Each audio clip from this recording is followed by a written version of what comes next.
5, 6 நாளைக்கு அப்புறம் இன்னைக்கு தான் சூரிய பகவான் பழையபடியும் ஒரு வேலையை பார்க்க ஆரம்பிச்சிருக்காரு. காலையில நல்லா சுள்ளுன்னு வெயில் வந்துடுச்சு. தண்ணியெல்லாம் பிடிச்சி வச்சுட்டு கடகடன்னு முதல் வேலையை அந்த போத்திக்கிற போர்வை பெட்ஷீட்டு எல்லாத்தையும் ஊற போட்டு நல்லா அடித்து துவைச்சி காய போட்டாச்சு. நம்ம குடிக்கிறதுக்கு அப்புறம் வயக்காட்டுக்கு தண்ணி பாய்ச்சறது எல்லாமே ஒரே தண்ணி தான். ஆத்தூத்து தண்ணி தண்ணி சூப்பராக இருக்கும். அப்புறம் ஒரு சிஸ்டர் வந்து என்னோட பேரை சொல்லி ஹாய் சொல்லுங்கள் வீடியோவில் அப்படின்னு பயப்புள்ளைக்கு என்னதான் ஒரு ஆசையோ தெரியல. பாலமுருகன் திலகா அப்படின்ற ஒரு சிஸ்டர் சொல்லியிருக்காங்க. இவங்க எல்லாருக்குமே ஒரு மிகப்பெரிய ஹாய். என்னடா சுடலை இதெல்லாம் சொல்கிற, எத்தனை வாட்டி கேட்டிருப்போம் என்ன ஊர் என்ன படிச்சிருக்கீங்க ஃபேமிலி மெம்பர்ஸ் என்னென்ன அதை பற்றி சொல்ல மாட்டேங்கிறீங்க அப்படின்னு நினைப்பீங்க. ஊர் பேரும் ஃபேமிலி மெம்பர்ஸும் கொஞ்சம் பர்சனலாக இருக்கணும்னு நினைக்கிறாங்க. என் புருஷர் என்னைக்கு சொல்கிறாரோ அன்னைக்கு நான் சொல்கிறேன். அதான் வேற ஒன்றும் காரணம் இல்லை. புதுசாக வீடியோ பார்க்குற சகோதர சகோதரிகள் என்னோட பேர் என்னன்னு கேட்குறீங்க. என் பேர் பிரியா ராஜசேகர். விருதாசலத்தை சுற்றி இருக்கிற ஏதோ ஒரு கிராமத்துலேருந்து தான் இந்த பயப்புள்ள வீடியோ போடுது. நல்லா இருந்தால் லைக் பண்ணி சப்போர்ட் பண்ணுங்கள். நல்லா ஒழுங்காக வீடியோ போடலையா தலையில் நறுக்குன்னு 2 கொட்டு கொட்டி ஒழுங்காக வீடியோ போடுங்க சிஸ்டர்னு சொல்லுங்கள், நான் ஏற்றுக்கிறேன்.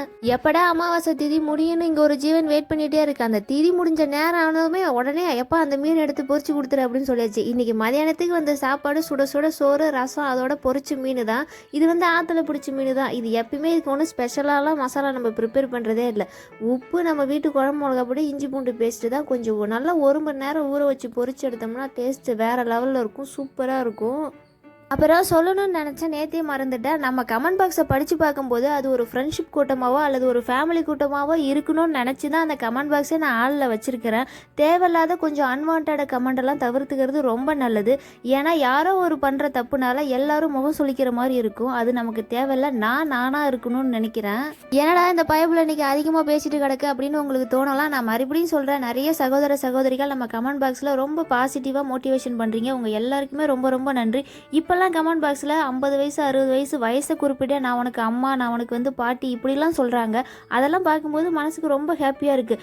அவங்கெல்லாம் நம்ம பதிவு பார்க்குறாங்களா, அப்போ நம்ம இன்னும் ஒழுங்காக பண்ணணும் அப்படின்னு மனசுக்கு தோணுது.